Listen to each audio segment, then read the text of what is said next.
Okay, it says we're live, but I don't see why our camera is not playing. So let's see why we don't have this.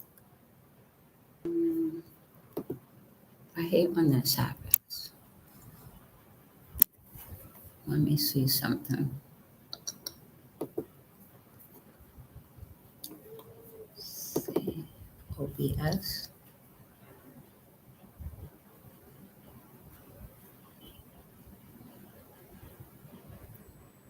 Ah, there we go.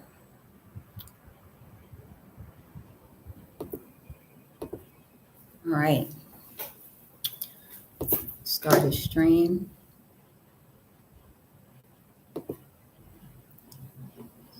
Let's close that one.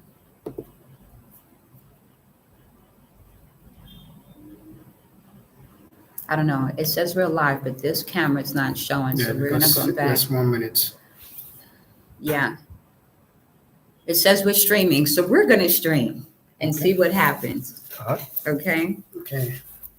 All right, family. So welcome to AA Exit the Matrix. I am here with the brother Bobby Konvict to tell his story about taking the Backway. And for those of you who don't know what the Backway is the way that a lot of Gambians will try to cross the border illegally to get to other countries because they're given such a hard time with getting visas and passports to be able to leave the country for a better life.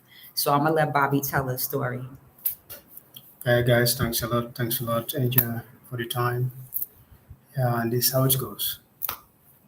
I was in my country, Gambia. Most of you know it as the smiling coast of West Africa, and that's what is popularly known as. That's the place that I born and I raised. So I was doing first before I take a decision to take this journey. I was doing promoting music and earning a little bit amount of money. So later on, I decided like what I was earning in Gambia was a little bit small, and then people are moving through getting succeed to Europe. So why didn't I take this journey? So I voluntarily take it by myself and I take the journey. So I went to Senegal and Mali, Burkina, Niger, then Agadez. I come to Libya. But all in this journey and these people that we have been met, the western side is very nice, but the northern Africa is too horrible for us. And Libya was a pain in the ass for me, I could say. I have gone with too many troubles, too many, things happens along. And then, that's why I found myself back by the UN and the IOM. I was sent back home. But too many has happened in Libya whereby, they're terrible about black people. So black life doesn't value nothing in the northern side of Africa. And most of it's happening in there. So we the Africans going in there and we are not given the by chance to cross to Europe. Sometimes we been get labeled in Libya and there will be no paid the forces to do the jobs.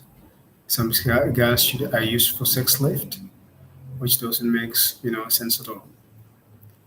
I was in Libya working and hustling by my own self, which it was a crazy life whereby every day you see guns out firing and you have nothing to do. So you have to go to work for to have something to sustain yourself and to earn a little bit money from the little ones that you have.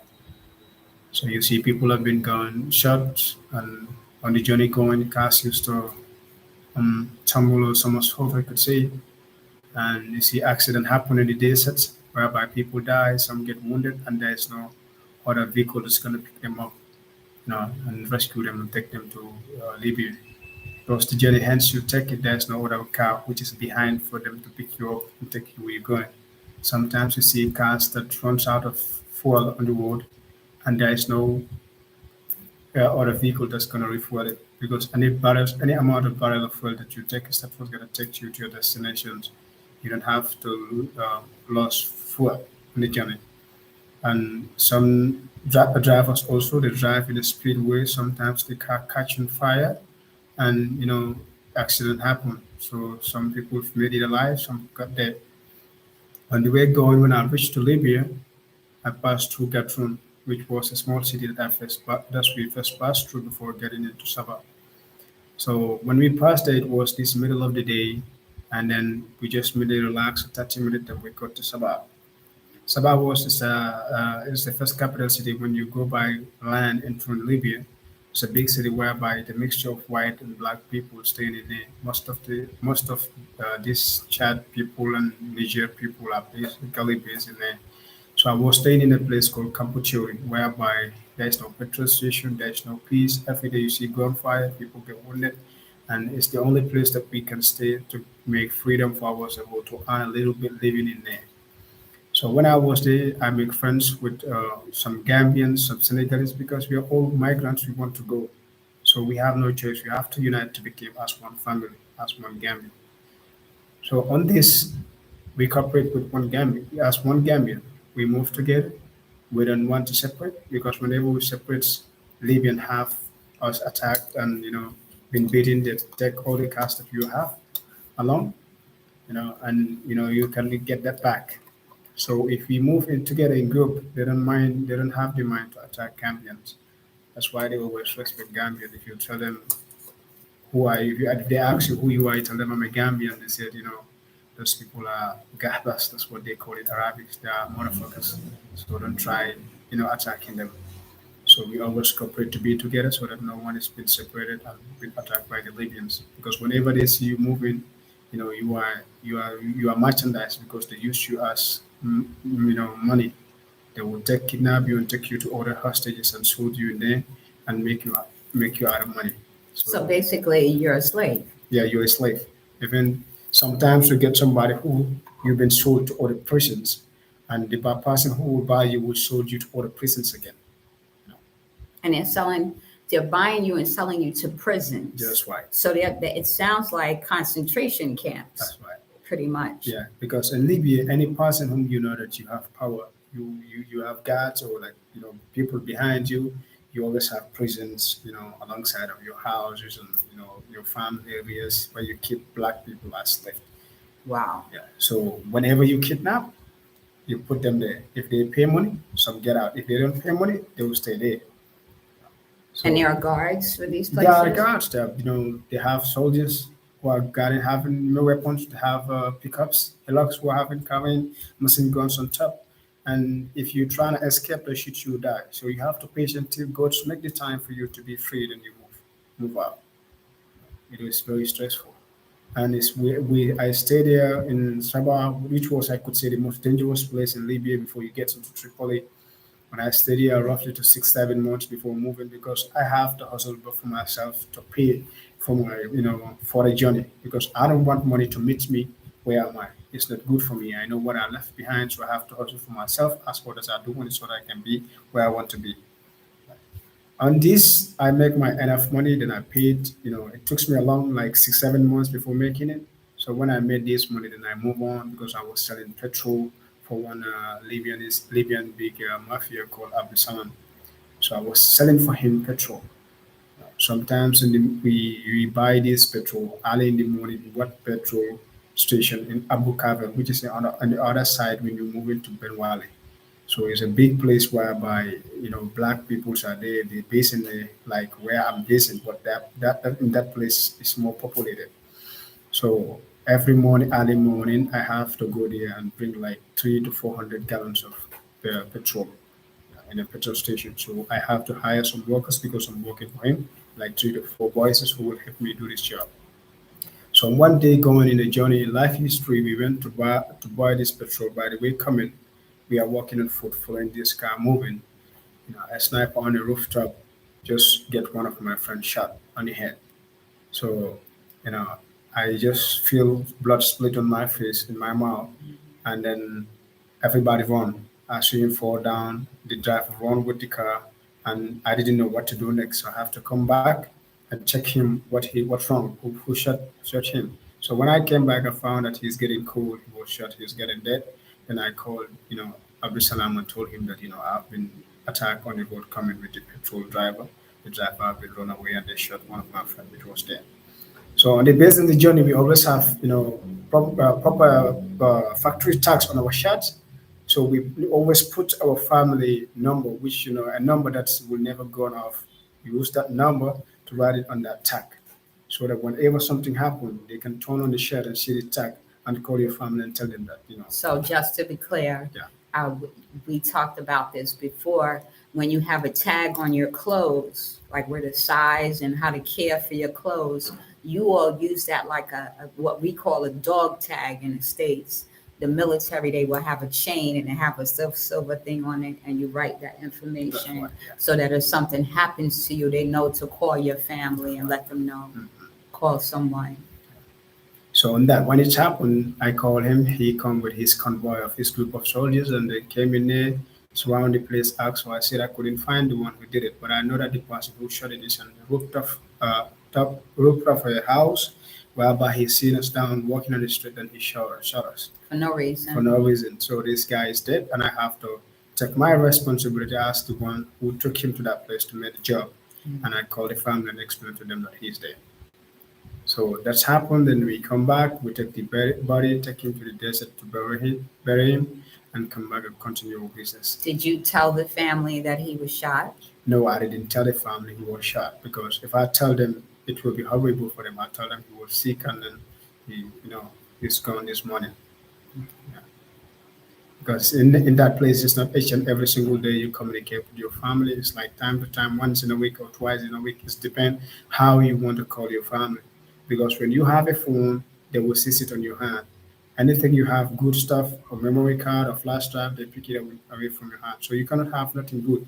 They always want to see you filthy. They always want to see you, nonsense. They don't want to see anything good from you. So life goes on as we move with friends. Migration is moving on. I decided to move to Tripoli. On the journey going to Tripoli, I didn't, take to my business partner, tell him like I'm moving. Then I pay from this Gambian agent, and he took us to he put on join us with a hillock driver with two. We had two pickups. He took us to Tripoli. So on the journey going, we have to pass by Benwali, which is another dangerous place, whereby they kidnap migrants and put them in prison, which is underground. So in this place, when we reached there, it was later in the night. And then what they did was they put us in a truck and put some timber plants. But when they made us sit, across each other, and they put timber plants across between the rooftop of this truck and us and before our heads. And they will put blocks on top of us so that no one knows like somebody's inside. If the car passed, they will know that this car is taking construction work. We call that stowaway, Yeah. right? So yeah, and then that's how we move in the night till we left the city. Yes. On the way going across the desert, when we left in the night, we found out that there are other people in front of us who are waiting for us to pass. Then they can chase us and kidnap us.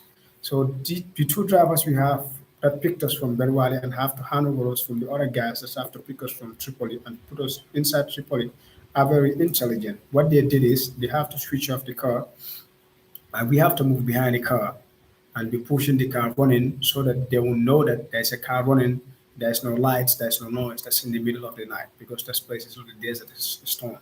So it's drivable in that place. So we did that almost like 2 to 3 kilometers away, whereby the car can start, the light can flash, and they will, notify nothing. So they tell us to climb on the car and then start the car and we move. So when we move on the following morning, when they hand over us to the drivers that have to take us from there and took us to Tripoli, that morning we were moving from the morning up to around 12 o'clock in the midday. And then on the journey going in the middle of the desert, we found out there are two Hilux pickup coming, which are armed robbers who are coming to attack us to take what we get. So on the journey, they couldn't get us early. They start firing. On this firing, I just seated at the back of the Hilux and I found, I had a gunshot. Boom. This shot he shot the guy beside me and his cheeks fell on my face. And then I fall behind on a rock and the car, turned. Okay, slow down. So you said you were in a truck driving across the desert. Yeah. Someone got shot in the head, Yeah. basically. And his cheek And his cheek came off. and went on you. Yeah. And then you said that the truck flipped. The truck flips, yeah, that's right. And then you fell out and hit your head on a rock. Yeah. So you were unconscious Yeah, then? that's right. Okay. As you can see in some parts of my head, you see, Yes. that's the See marks. little Yeah, dent. yeah, Yeah, you got yeah. a scar. The scar, I got a scar on my mark, as you can know. So Yeah. that's what did it.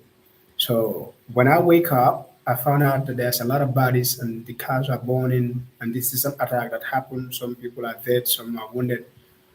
I was feeling a lot of pain in the back of my neck and my head, my back, that where Yes. I fall.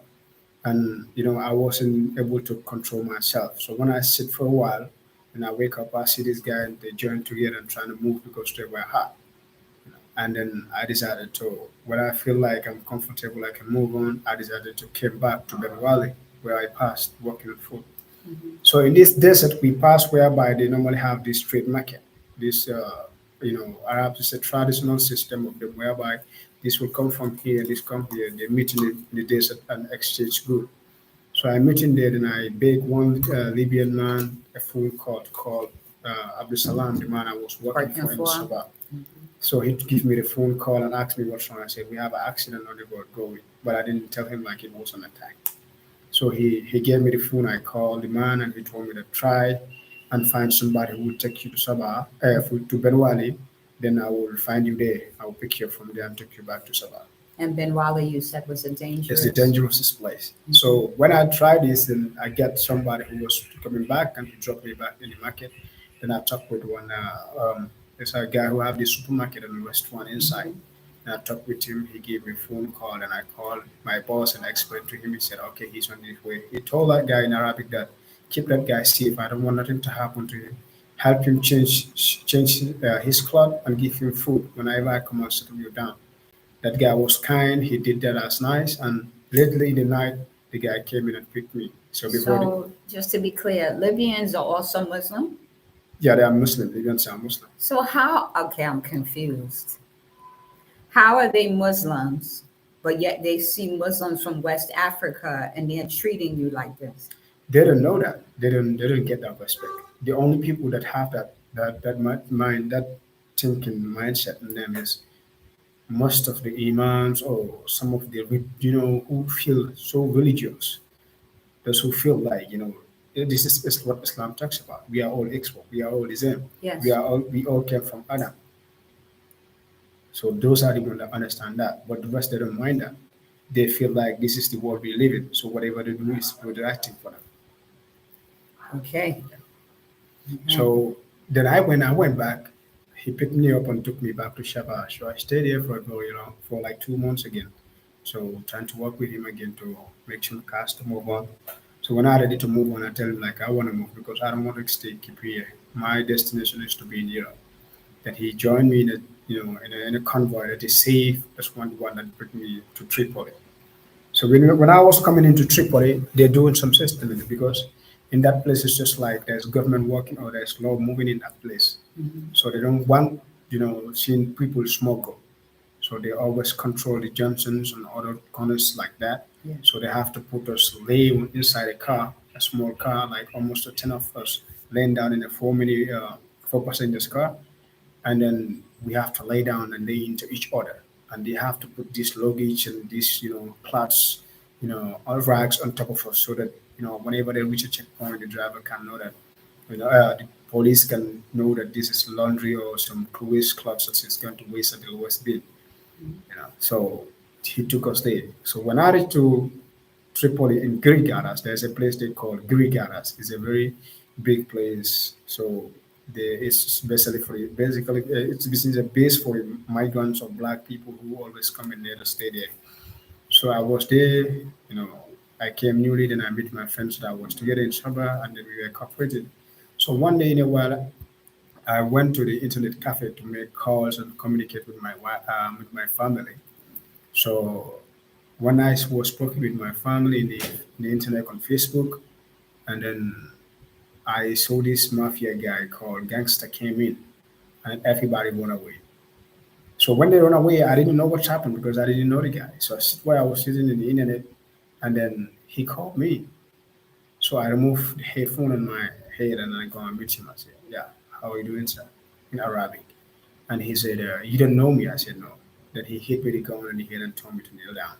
When I knelt down, he pointed again at the gun on the head and told me that You motherfucker, you didn't know me. You had to ask. I am gangster. I'm the ruler of this place.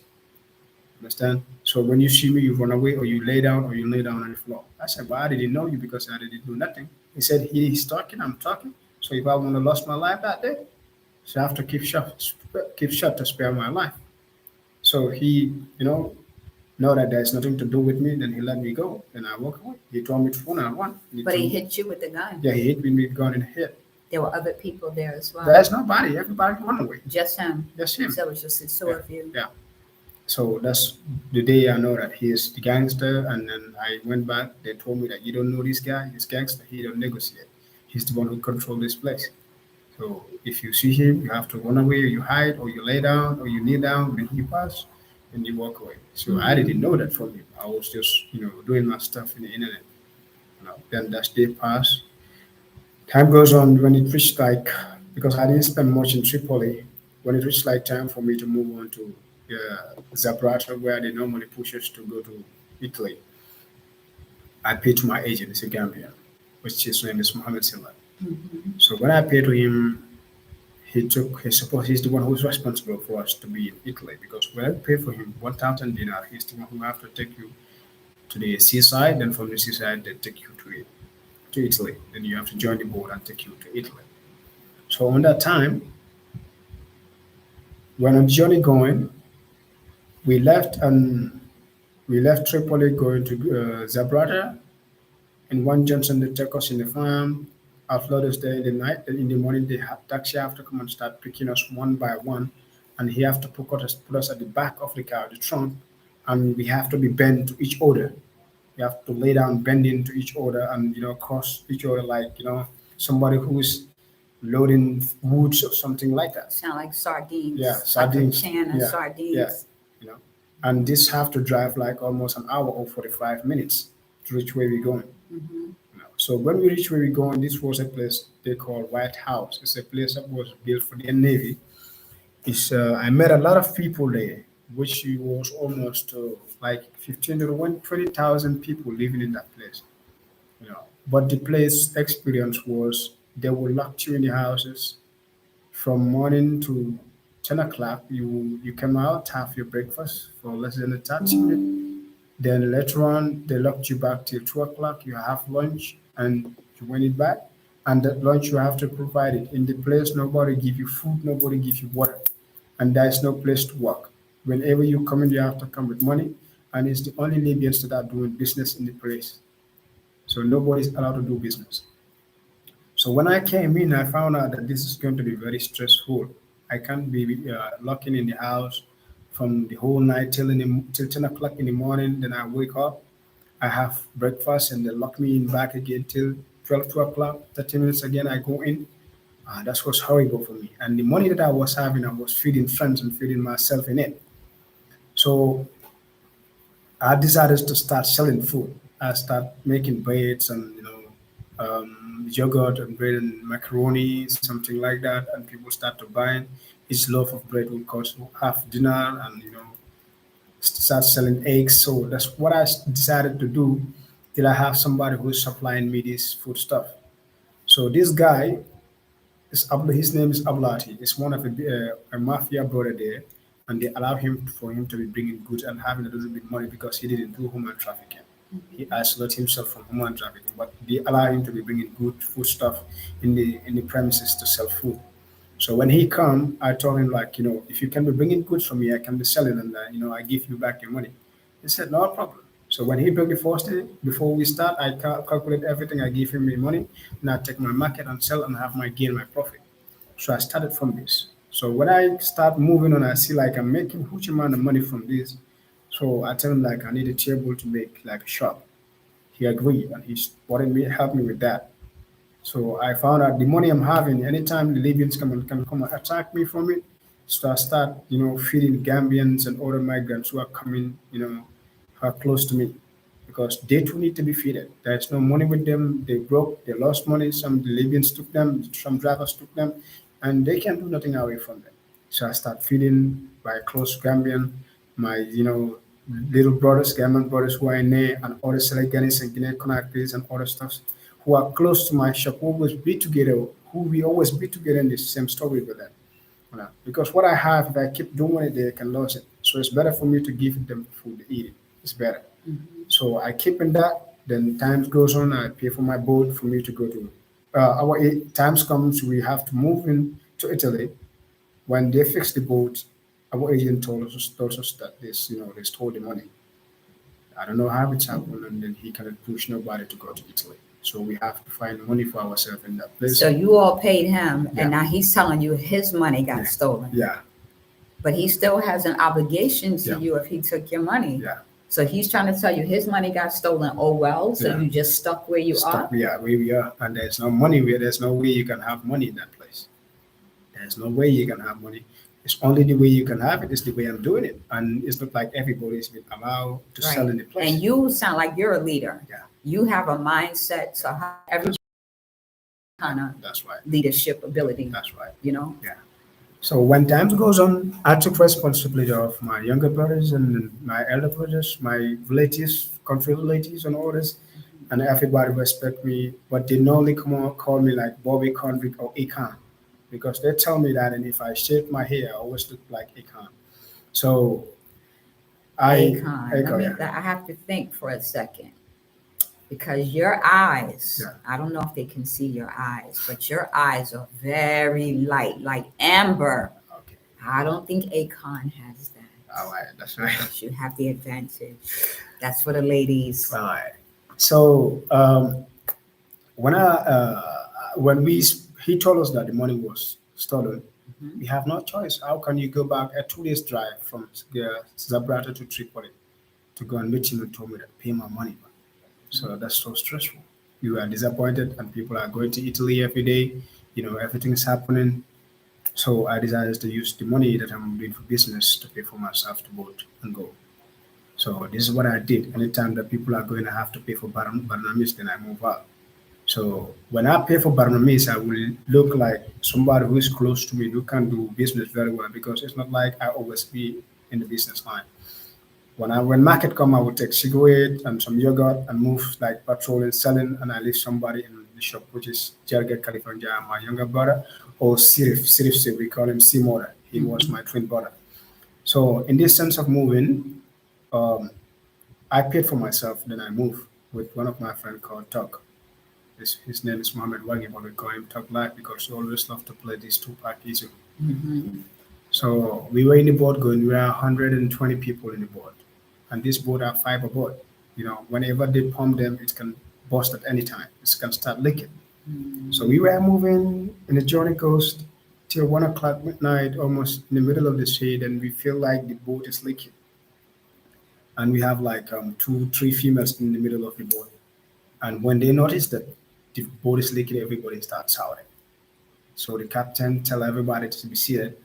If we stay in the boat, everybody would, we will make it down to the riverbank.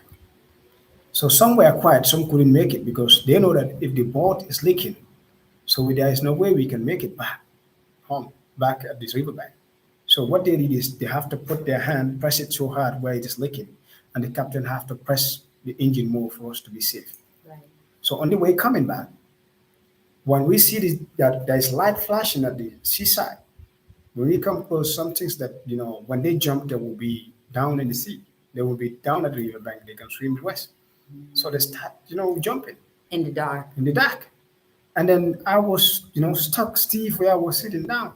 And I get this, on my mind. My mother you always tell me, whenever you are in the boat and you feel like the boat is sinking, always be in the back of the boat. Whenever the boat sink, the boat will come out. And you When will see did your yourself. mom tell you that? That was when I was a kid. And your mother is still alive? It's still alive. And her voice came to you Yeah. in that time That's- and that's- told you. When I was where I'm seated and my head is down, it's the only thing that I'm thinking. So I didn't think nothing. So yeah, I have to sit where I seated and let's see what's gonna happen. So I was there almost, close to 45, 30 to 1 hour.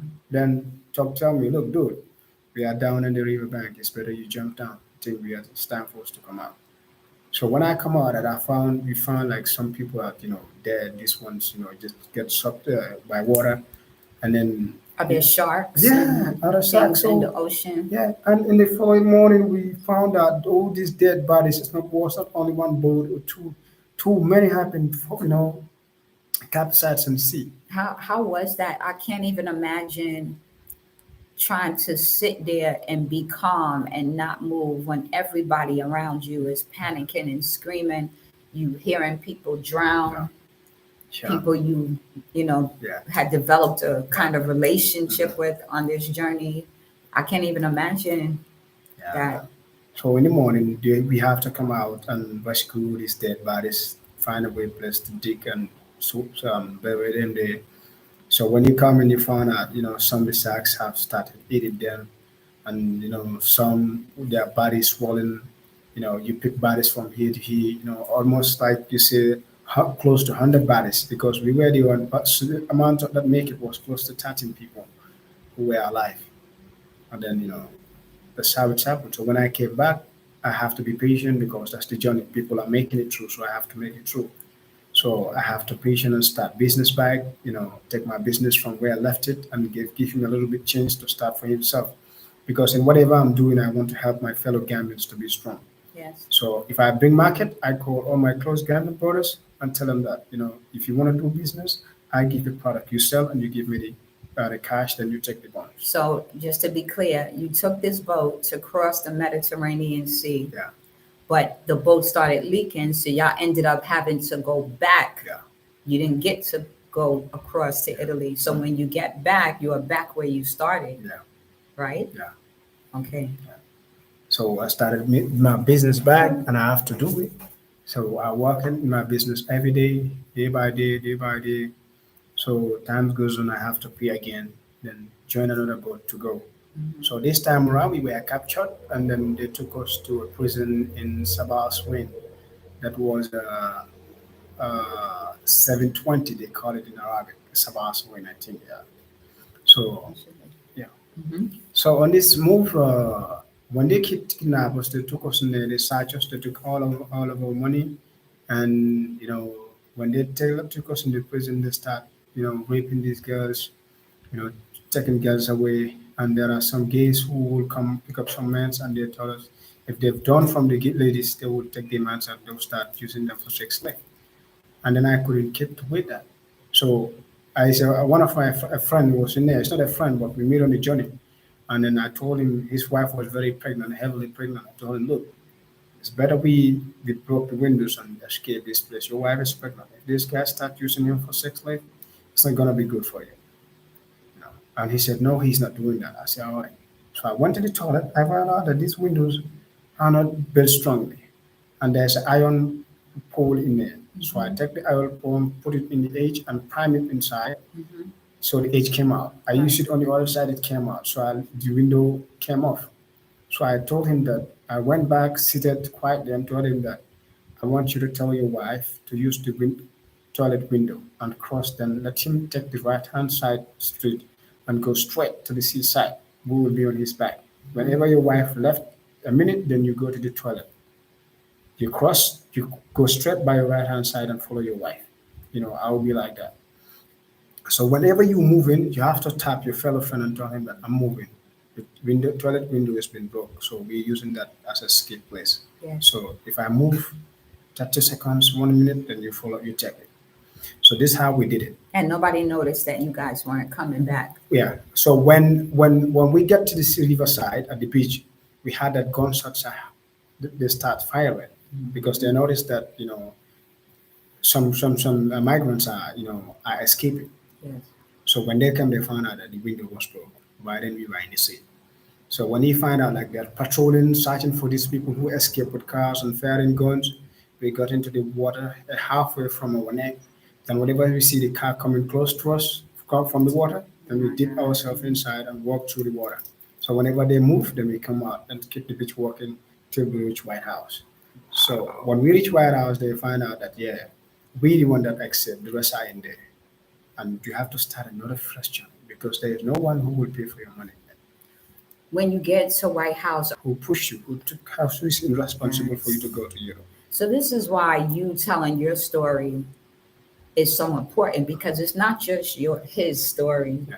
it's the story for everyone that has been killed on this journey, that died on this journey, that didn't have anyone to speak for them. You are that voice being able to come back and return, so That's, wow. yeah. So whenever things happens like that, you come back again. If you're lucky, you start fresh. If you're not lucky, you remain in prison, and then they have to find a way to let you out because they will call your agent and tell him that your passengers are here, and then they need to be released. So you need to come and give us this amount of money, then you let me go. So the agent will come in there, call your family, and tell them that to pay money, Yes. and whenever they pay money, they will release you. So this is the business they are doing in there. So they will call your family and tell them that you have to pay $50,000 or $100,000. Whenever they pay the money, you go. You've been free. So it was very stressful, and I don't want no money come from outside my country and meet me where am I. I don't want that. I want to hustle it by myself and go. So in the meantime, when I was moving on in the place, I feel like I can took responsibility of saving some of my brothers. So I don't want to see any other, fellow Gambians be that interested Yeah. because I have a little bit money with me, and the Libyan pushes things like I'm an agent or I'm something like who's responsible guy. So when you're an agent or if you're a responsible guy in the premises, they won't touch you. So whatever happened, they will tell you stop. Hmm. So I decided to be backing my brothers and taking advantage of the Libyans so that they won't get them hurt. I don't want them to be beaten. I don't want them to be doing nothing. Every day, what's our responsibility? When you wake up, you greet each other, pray, and then I have to do business and bring breads, bring yogurt. Everybody have to get eat. So lunchtime, I get rice and oils and some meat, some chickens, and then we cook lunch. Then we get ourselves fixed. No. But in the time in the sex slave, we never want Gambian women to be included because we always give them respect. Wherever we know that a Gambian woman is in this place, we have to go and rescue her and put her in a higher place whereby she will get no interaction with nobody. And she will get food, water, everything available. Yeah, try to hide her. Yeah, we're trying to hide her. How? Yeah. We did that and that's how it worked. So it's a bunch of guys. Y'all will put the lady toward the back so nobody would see her or something. No, there are some drivers that we pay. You pay him cash, he go and get them. There are some legit staff that that's only their job. Whatever you tell them to do, if you pay them the amount of money they charge you, they go and get what you want to Are get. there a lot of women, Gambian women, on the journey? Or are you Well, mostly seeing men? then I was moving, it was less. I only have one in Burkina, and I have I knew one that I left in Sheba, and one that I was together in White House. So the one in West Burkina he wasn't having money, and in Burkina, if you don't have money, for men they keep you in their prison. For women, they have to use you as like sex. They will sex you, and that's just gonna be the fee for your checkpoint fee. And this is one person that's doing this, or they passing you around They're to passing you people? around. So you're a prostitute, Yeah, basically. the But you're not prostitute. even a prostitute. You're a sex slave Yeah. because you've been kidnapped and forced to do this to Yeah. pay for your stay. Yeah. So when we come to Burkina, by then we meet a Gambian. That's what's happening because whenever you come to a checkpoint in Burkina, you have to drop down, give your idea, and then or give your ID, I did. yeah, and then pay for the cost like 30 mil CFA, Yeah. and then they give you back your ID. Yeah. So when we come in, we meet this woman. They were using it, and they didn't put it secretive. And then we found out he's a Gambian. So there's what this our group leader called 50. He told us let's participate and get her out. So we contribute money and get her out there. You know. How was she? Now she was very ashamed and very disappointed because they didn't know that. You know. When that was passed, then I figured out it's better for me to photocopy my ID card, in an original way, whereby in any checkpoint that I reach, I have to hand over that one and get disappeared. Because if not, I'll be keep paying money each and every time that I reach in the checkpoint, and this money is huge. And they will take your Yeah, ID, yeah. right? So whenever I reach to a checkpoint and I give them the fake one, Yeah. and then I move away from the group. Whenever they ask me, I Like said I keep paid. it. I have my ID in here. I already paid. Because whenever they see Okay. you in the car, they know that you paid. You know. So that's what I did. So in the diesel too, when they ask for money, I know that it's just very expensive. The road is going hot. So Yes. that's better for me to use my mind. It's the best thing. Right. So I used to, hang over back from the cars. And whenever they go, then I get back on the car. Yes. So this is the system that I used to operate till I get where I get. Wow. So in Girigaras, I was the businessman. I have to take responsibility for myself, for my younger brothers. So that's what I ever do every day. And then the third time that I paid this boat, I paid the kidnappers at the same time. So when they kidnap us, the same person who pushed us is the same person who kidnapped us. I'm sorry. Yeah. So he kidnapped us in the other way around and took us to his Swiss prison. And then I burst off the roof. And then we used the roof as an escape place. So, whenever this thing happened, I'm a victim of taking responsibility of what happened. Right. So I escaped from there. And the fourth one also, the boat was leaking at the same time. When we were lifting this boat, they know that the boat was leaking. And they put us in the boat. They forced us to be seated on it. So when we got in the sea, before things get dark, the boat was almost finished. So there is no way we can live. So the boat was finished, then I get myself seated, and we cannot make it back. So I have to grab a bottle of petrol and send the petrol away from the water, and grab a bottle of this petrol and stay there till I found this fisherman to come and rescue us. How many of you were there waiting? It wasn't that much. It's just like we were eight because the only thing that keep us alive is we always have these bottles of petrol, like 3 or 4 inside, which is almost each 8 liters of. So you are floating on an empty Yeah, plastic yeah, and we to always have save your life. yeah, and we always have thick Your, life your jacket. vest. Yeah, vest. And so what about the sharks though? Well, we were not that much long in the Mediterranean Sea. We are in the Libyan Ocean, Okay. and then you know when this happens, is the boat cannot move anymore. Because there's almost already water in it. So we have to use this idea to help ourselves come And there because was a captain. the captain, yeah, and then we help us together because when this happens, the boat was sinking, everybody was shouting. So I always have this thick life jacket that I always bought for myself. It's a very safety one and thick. So I put it on my neck and I tied it on my back. So Right. whenever things happen, I'll You were be on top. prepared. Yeah, prepared. So whenever things happen, I just remove the jacket and send it away, and then remain from the singlet and that jacket on top of me. Yes. Yeah. So I stay in that water, and then people have been drowned. Some can swim. The one that can swim just come closer. We hold each other's hand and we grab the bottle. The one that cannot swim, we put them on the bottle and we hold each, a hand holding the bottle because we have almost 2 to 3 bottles. So we join them together, tied it, and then each holding these It bottles. was like a life raft. Yeah. So that's how we did. So when we came back, it was horrible. Then I called my family. I tried to explain them, tears were dropping in my chest. What's wrong in my life? I'm trying to get to Europe. It's not working out. This is my fourth time I'm And what making. did they say? So my dad just told me, I don't know, maybe this wasn't your luck for you to be in it. How Because many times have you tried to go? it's 5 times. 5 times you took the back way. Yeah. And you've had all these horrible experiences and you kept going. What I made you kept- keep going? Were you thinking what? You were so close, I can't give up. No, now? I believe I can make it. No matter how hard the situation is a situation. That's what I believe. No matter how hard it is gonna pass. Did it occur to you Yeah. that as hard as it was for you to leave your country, Yeah. you could have just stayed here and worked just as hard to make the life you wanted? Yeah, but by then I wasn't having the mindset to start doing something. I just believe like going, boys are making it to Europe and they're helping their family. And I wish that I want that, but things is too slow for me in here. Why didn't I go? So this is the reason why I took off. So I took off. I feel like I can make it. I can make it. There's no way for me moving backward. Let me just move forward. How did your family, how did they fare when you were gone? Because you were there as kind of like the lifeline for Yeah. them here. Well, it was too painful because when I left them here, I started construction a house for my dad and my mom where they can place to move on because they're not capitally strong. They can't do that much for themselves. So when I was growing up, I believe like I can change it for them.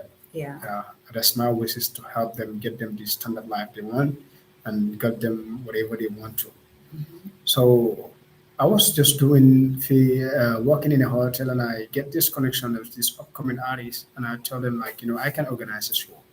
So whenever I organize a show, whatever come out with it, I take 60%, and you guys take 40% because I'm the organizer. I'm the one who make the tickets, make the flyers, and advertisement, and all and so on. Mm-hmm. Do you agree? So I start doing this. So when I did this, I found out, I get a little bit money, and then I start this construction. When I take this house halfway in the construction halfway, and then just one day in my mind, I said, look, I have to move. I can keep waiting. When I move, I can build very beautiful houses here, and my Mm-hmm. family can live life. It's better than been hustling for this house. The little money that I have will not complete that house, and I have to start zero. So I just came to the highway. Then this mind is saying, I have to go back to the city to work. This mind is saying, I have to go take the journey. So I put myself in the middle of the bed and said, any cars that come first, this one is going to Backway, this one is going back to this capital city. So Backway first come, I join it. So that's how I came. I didn't tell nobody. So when I reached Mali, I called my family and told them, look, just guys, dad, pray for me, mom. I'm traveling, so I have already took the journey. And they were shocked. They were shocked, definitely, because I didn't plan it. I didn't tell them. They didn't even notice like I'm moving. So that's how I take it. Yeah. So when I come for my fifth boat, is this one I was very well prepared and very hoping like today I'm going to be, you know, uh, in Italy Mm-hmm. because I paid money to someone who's that his boat will never been kidnapped. Any boat that he posts will be straight because he always pay legit money, to the Libyans. Right. Yeah. So when I paid to him, we found out that this UN ship is in the middle of the sea in front of us, waiting for us. When we come, we landed into that. We thought that it was the rescue ship. They told us like we are going to Germany. The rescue was very nice and put us in their ship. So some people were there 2 days. We came in there from at 1 o'clock in the midday until in the evening. So on the back going, they said we are going to Germany or Spain. And then going back, everybody was happy. But some noticed that this is a rescue team from the UN. They will United Nations. United Nations. They will take us back. Mm-hmm. And I was feeling shocked. So and then I didn't believe this. So on the way coming back, we did not believe that it's going back to Libya. So when you come close to Libya, we found out there's a flight going to land at the airport, and we see the Libyan flag. So I was shocked and very disappointed. They Yeah, tricked you basically. yeah, Or they definitely. lied because They they don't lied. want you guys to Yeah, revolt or protest or yeah, anything like that. So they're going to let you think they're taking you where you want to go so that everybody will stay calm. yeah, that's right. So Mm-hmm. that's how it's happened, and then I was very shocked where I see that it's there. I see that because they gave us this food stuff and hoodies and some clothes and some towels, like to rescue us. Mm-hmm. So when these boys found out that They were going back to they're going back Libya. to Libya, a lot of them jump from the water, come from the ship, come to the water because they don't want to go back. Libya, What did they some think was going to happen when they jumped in well, the water though? That they I was going to take them where they wanted to go? Or they was like, I'd rather die than go back. I'd rather die than going back because Here's the irony of it all, right? We hear stories about Africans being kidnapped and taken into slavery in the Americas, jumping because they are being snatched from their motherland, jumping into the waters. And now you telling the story of people paying for their own caskets because they never making it over there. yeah. And they're killing themselves because they're taking them back home. What kind of self hate and disloyalty do we have to our countries that have been embedded in us that we are willing to die rather than stay where we are? Libya have one system in that place. Some Libyans, when you get back to Libya, some this they call it this asthma boys. They are boys who always have these weapons, and they'll be targeting blacks people whenever they pass it. No matter how So you, they felt like they're gonna go back there and die yeah, anyway. So why because not just there are jump? some prisons you go, they are very dangerous. It's not good for you to be in there. Whenever you be, you will turn like a skeleton. There's no enough food, no enough water. You want to bath for like a month, or sometimes you'll be there almost 6, 7 months or one year. You want to touch water. The water you will drink will be a little bit. The food you will eat will be a little bit. That's what will keep you every day. And there's no by chance for you to get the access for you to escape. So going back was a very big mistake. Yes. So when this thing happened, where I was seated in a get stuck as always, and the whole ship was down. So there is one this old Sebani Libyan who come and hold me in the hand and tell me, "Yeah, habibi, you have to move back. There's no choice. You're back in Libya." So I just get up. He hold me in and get up. I've left those food stuff and those nonsense they gave me and land to the pilot boat, and the ship went back in the ocean, and we just deployed to the seaport. So when they offloaded us from the seaport, Who was the old person that said this to you? it's a local Libyan. He's a Navy soldier. He was a soldier. Yeah, from the Navy. And he spoke to you out of everybody. Yeah, he spoke to me and told me that I'm very sorry, there's no choice, so you have to go back in a hurry. And then, I didn't know what next to do, so I came back. So when they got us offloaded, I see IOM, UN, France 24, and a lot of TV stations. So when they call me, when they said who can speak English and Arabic and French, so everybody pointed on me. I didn't have no choice. I tell them, look, I didn't have no choice to speak. So when they call me for an interview where I'm standing, I'm crying, even crying so hard, I didn't even get the time to talk. Then they took us to one deportation camp. They said they're deported. But these guys, they are not deportees. They don't deport people. They don't send them back home. They are doing business. Whenever they took migrants from there, they will be, doing business. You pay, the Moroccans will pay 3,000 dinar or 3,000 euro. The black African will be paying 1,500 dinars. So if you don't have this money, you will not move out. So, so we were there. The Gambians were the less, uh, followed by Senegal, and Guinea Conakry, Bissau, and other stuff. But all nationalities in West Africa, only Africa is in there. It's only like the South Africans and other countries are not there, but and this Tanzanian and other. But the West, the North, and the other side, East Africa, most of them are there. And South Sudan, Ethiopia, Eritrea, all of them we met in there. Wow. So in this place, prison was a huge. So this is the first time I get in those kind of prison. They said it was a deportation camp. So on this place, they kept us in there, and we were there for very long. We were there in the month of Ramadan. We fasted. Ramadan is all over, and they kept us in there. So journalists used to come and ask for us whether they give us proper medication. We don't have medicine. Whenever they brought medicine, they gave the white people and left us the black. And some were sick. So we were there for a very long time. Journalists come, they call me for an interview. I go, and then one day an American journalist came there by the name Annie, and he called for me.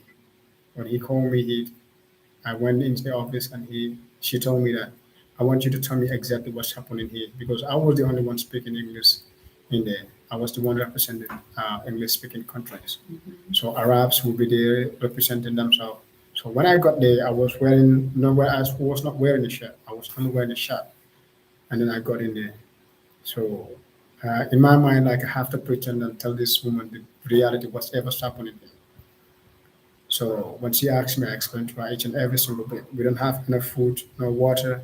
You pee where you're laying down, you pee in a bottle and then and then whenever you need to shit, you have to shit in the bucket, and then close it. So in the morning, they will give you a chance for you to, flip it on the toilet.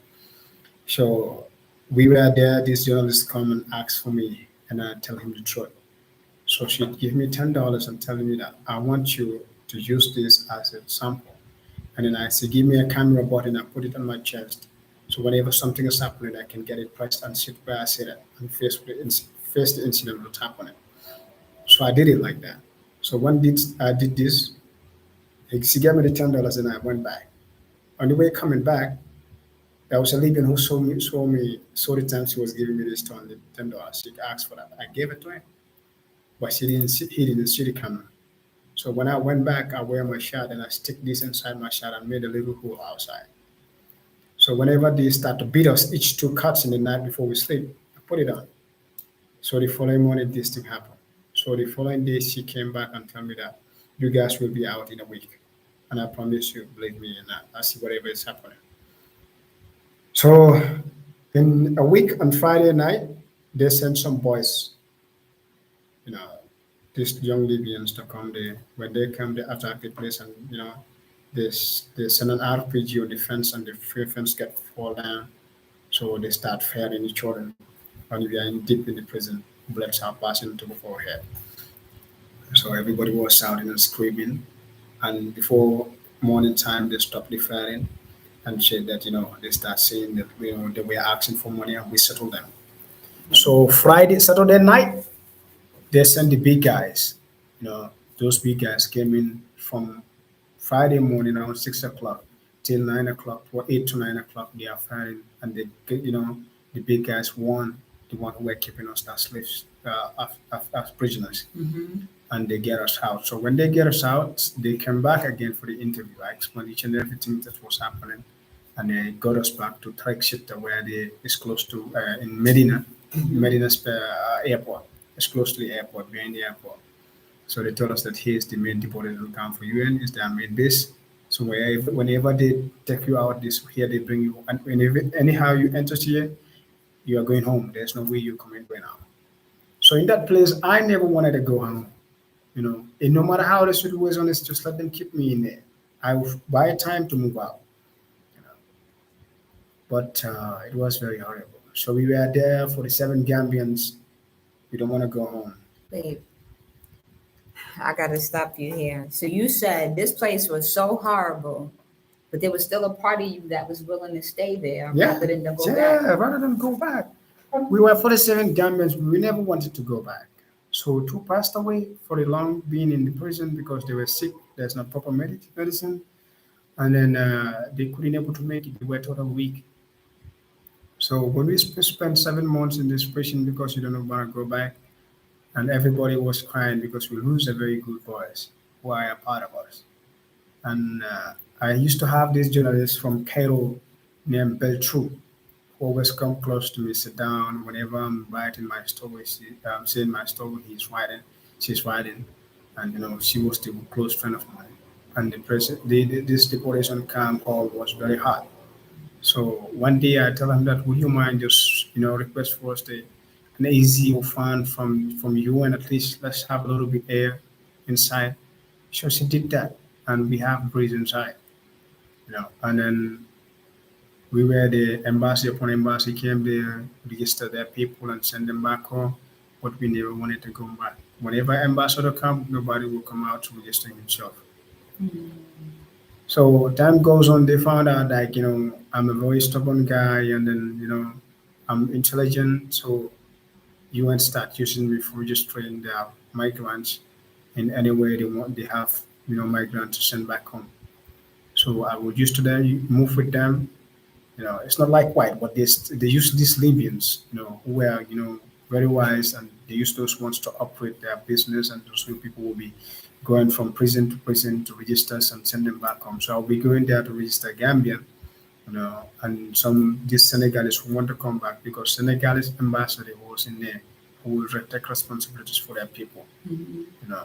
So we were having a representative ambassador called by the name Fofana, a very good guy. He tried by all means for me to come back and my team, but it wasn't possible. So From Senegal, in Senegal, they never have, I never see their embassy to come in there. but Gambia had an Gambia had, ambassador that was trying to get you yeah, guys back home, yeah, by the name Fofana. and you all didn't want to go. Yeah, so he always come pledging, begging me for me to move on with my team, but I never does. There even a day he came and I stoned him with eggs and some apples, and that which wasn't nice.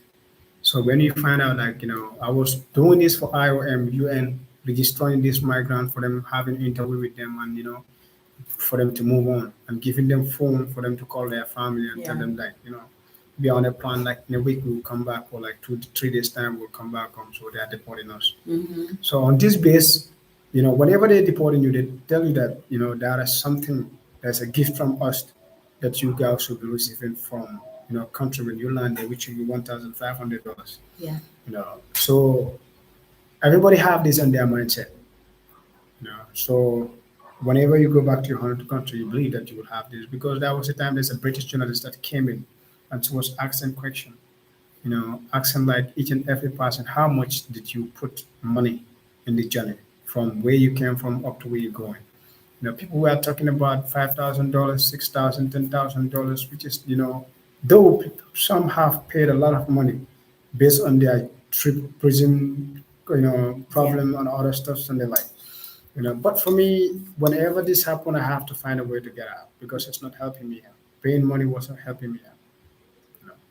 So when he come to me, he asked me Water out. if you need Yeah, yeah. some. I want to be for you to be vigilant. Just tell me the truth what's happening here. How did you pay your money? I explain him. So I tell him like, I spent almost roughly $50,000 to $60,000 from this job to Fiji. But I know that there are others who pay more than that. And whatever hardness happened to me happened to other person more than that. So whatever happened to you, believe like it is the less. There are other people that it's happened more than that. And you cannot pay And you money for cannot pay that. money for that. Yes. Yeah. So for me this what happened to me. This what I spent. And yeah, see he believed that. So when he left, he told me that well, there's no way, but IOM will try to find a way to refund you the money that you spent on the journey. So this is how they say it. So from that point now, you end up going back to Gambia. Yeah, from that point now, I was there working for IOM, registering migrant for them to come back. So when we found out that these our colleagues two passed away, when I was out, I come in, I found out they passed away. I was out, and then I was crying because every day we sit together, we chat together. No matter how hard it is, we always feel like we are home. Yes. We always sing songs from Gambia. We always keep motivated ourselves. Mm-hmm. So I couldn't able to make it. I start crying. I missed home, and I have no choice. I have to go back home. So when you got back, So when I said that to the ambassador, everybody was shouting, was jubilating like they are ready to move on. All of them were happy, like they won't keep us stuck in that place. yeah. And then when I get back, I was so shocked I couldn't able to call my family. And the following morning, when I get to the airport, Fofana told me before I left Libya, like, I want you to raise this boat of your name. Whenever you reach the Gambian airport, ask for Sankalang Moron the truth. So when I land in the airport, I was very ashamed because I'm coming home back empty-handed. No, it was very shame for me. I didn't dream coming back home empty-handed. It was a very big disappointment for me to come facing back my family empty-handed. Mm-hmm. So I came in, and then when I landed in the airport, a lot of journalists came in to interview me. And I didn't know how these guys noticed that, maybe they find out in France 24 TV and on other stuff on the other TV station and the like. So when I came in, I got interviewed from my stepbrother. So he was in a whole interview me almost 45 minutes. When I done, there's another FM radio who came and interviewed me. And then before I dawn, there are some boys walking by foot going back home because whenever you come, they register you, screen you, check whether you use weapons in Libya and sort of stuff and the like. And they deliberate you, they give you phone for you to call your family and tell them that you are back in the airport, and then you get preparation, transportation for you to come in. And then, that's what's incorrect. We believe like whenever we come to Gambia, there is a government gonna create or I am gonna create a bus that will take us and took us to the a hotel and stay there for 2 to 3 days because there's a message that I dropped in France 24 before coming to Gambia, which they promised that we're gonna play it for us in the news. And then I read this, Gambians are behind me, and I put my hand on my shoulder and I've read this for the Gambians, which I could believe that I still have the message somewhere else in my papers. Yes. Yeah. So I did this, and we believe like whenever we reach in the airport, this our country leaders will find a way to pick us. And I see these guys are walking barefoot, going back foot home, calling their parents to come and pick them. So when I found out, I just go straight to the UN representative who was there by then and tell him that this is not what you come for. You know, if we came back, you have to respect what we came for. It's not like when we come back, you people have to add more shame on us. So you have people have to create a way for us to move on. Not like just leaving us walking with barefoot in the street and going back where we come from, like animals. So he told us like they are coming with bus to pick us and take us to the French poster. And they came in, start picking us. I was in the last bus to find out, to make sure that each and everybody is in the friendship hostel. Yes. Then we can wait in the morning and they can hand over for us a little bit cash from IOM for us to move out. Mm-hmm. So we went there, and before we reached, they start preparing food for us and everything because they found out that we are coming and we get information like we have to be in that place. Yeah. So they start preparing dinners and other stuff for us, and then when we get there, they give us shop and other stuff for us to get a shower and take our lunch dinner. Yeah. Before start your dinner card, and everybody you have to go, show your card that you came from here, Yeah. and you have to get your dinner, breakfast, and lunch for 3 days. Yes. So when you spend the night in the morning, we take breakfast. We have an association, a migration program, and I read that speech too in the swimming pool where we made it hard. So I read a speech. You and the representative was there, and he said that this speech was loud and it was very fantastic. I hope that the president will listen to this. So on that move, we were pledging for those guys to create a bus for us so that we can go meet the president and then we can read the statement there. But we didn't be able to find nobody who was going to be there to help us. We decided to work with food. They said the president is under protections and he's in Karababicho. So we cannot move in there. So if we move there by the time they'll give us the chance for us to speak with the president. So we left, everybody was separating one by one. And every day I used to have interview one or two people, three people coming for me, and then I have to give them whatever they want. So I have interview with Paradise FM, and But no one's paying you for no, these no one, interviews. nobody's paying for this And interview. no one's offering you anything Nobody's to help offering. you. No. So tell me why you felt like you left your country on your own. Yeah. You didn't tell none of you told anybody you were leaving. You decided to leave. Yeah. But then when things don't work out for you and you have to come back home, you are expecting to be treated. What? What is the treatment you're expecting? Well, I expect like at least they have to welcome us very nice so that we won't feel shame. Because I feel like coming back home empty-handed is a big shame.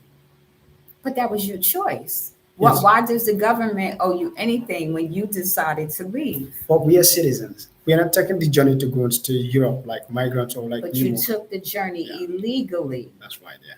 See, that's the part that gets me that I don't understand is how you could do something illegally. That's what this is about. The back way is you decided to usurp your government's rules and do something on your own. But then when you come back, you're expecting them to lay out a red carpet for you. Yeah, it's something that like we believe, they can do that for us because they are our leaders. If we move out there, we succeed.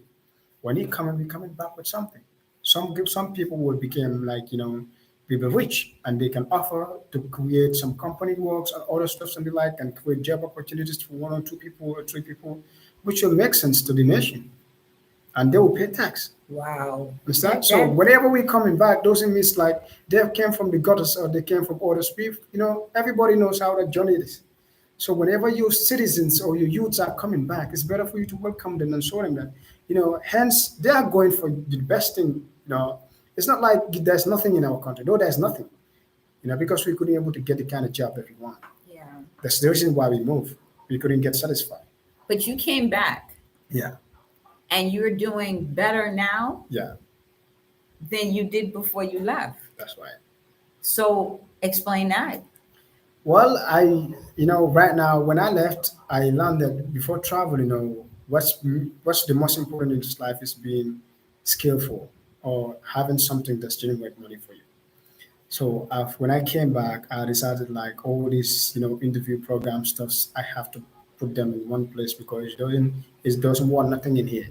So I put them in a cup and close it, and I start a fresh journey. So it's better for me to be skillful than to be lecturing and working for somebody else to be paying me. So I start learning mechanic. Start focus on building Land Rover, Range Rover at a Range Rover garage in Bijiro. Yeah. So I did studying for 2 years.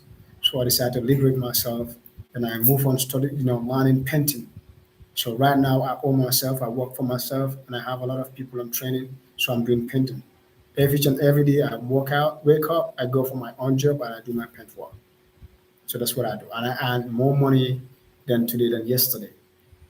Do you feel like if you hadn't taken the back way, you wouldn't be doing what you're doing now? Yeah, that's right. I never feel in the first place like I'll be a painter man or know how to fix a car.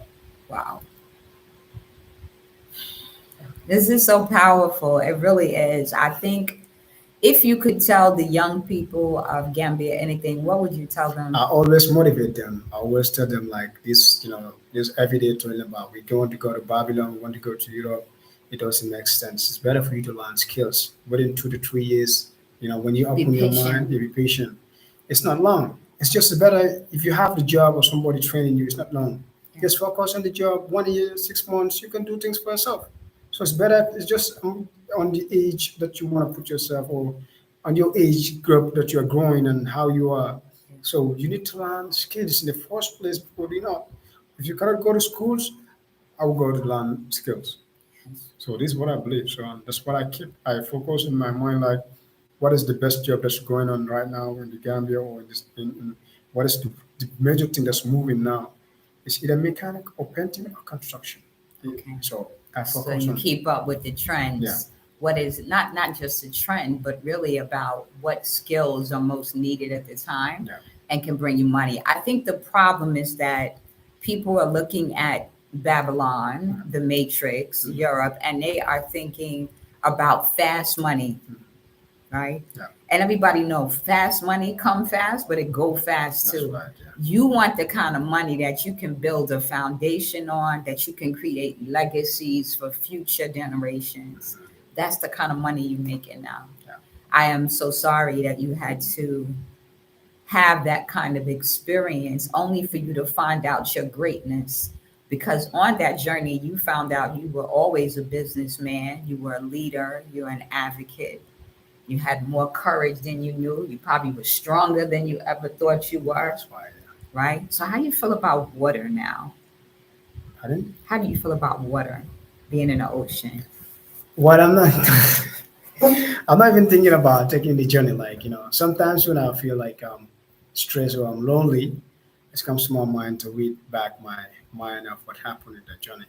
Hmm. But I'm not encouraging nobody. I'm not encouraging no one. It's a youth No. or who would like for you to take the journey. It's very risky. Are you able to sleep now? Do you sleep peacefully, or do you have some trauma from the Yeah, things that you've seen? yeah, it's something that I can forget, and I have to put it at the back of my head and close it. So whenever I open it, I know that this is what I have. So I can't forget it, and whenever you wake me to tell you the story, I will tell you how it happened. But I don't have to feel it anymore because I'm back in my home. I'm no more there. Okay. Yeah, Well, I thank you so much. I'm so happy that the ancestors saw fit to get you back home safely, yeah, to be able to tell the story of all those people without voices, people whose lives were lost, people who were killed and murdered during this journey, yeah, the sex slaves that were happening to women and men, because we don't really hear about it with the men. yeah, yeah, sure. You hear about it with the women all the time, but you never hear that men are involved in what's happening to them. So I just thank you for being able to tell the stories of those without voices and to speak up for those people, and for taking this time with us this evening. I thank you. And for those of you who want to hear the podcast, be sure to check out the podcast, anchor.fm/Anja Africa. And on there, Bobby talks about his story and his journey as well. So check it out. Thank you for joining us. We're Thank going to you, wrap it guys. up. Yeah, thanks a lot. Thank you. And we'll be coming back with a part two for Bobby to tell us how his businesses are excelling, and he's taking over every home in the Gambia with That's his right. painting skills That's right, sure. and his services that he offers. So look for Bobby as well. Message me for details if you want to hire him as well. And that's it. We're going to wrap it up. Blessings. Thanks a lot, guys.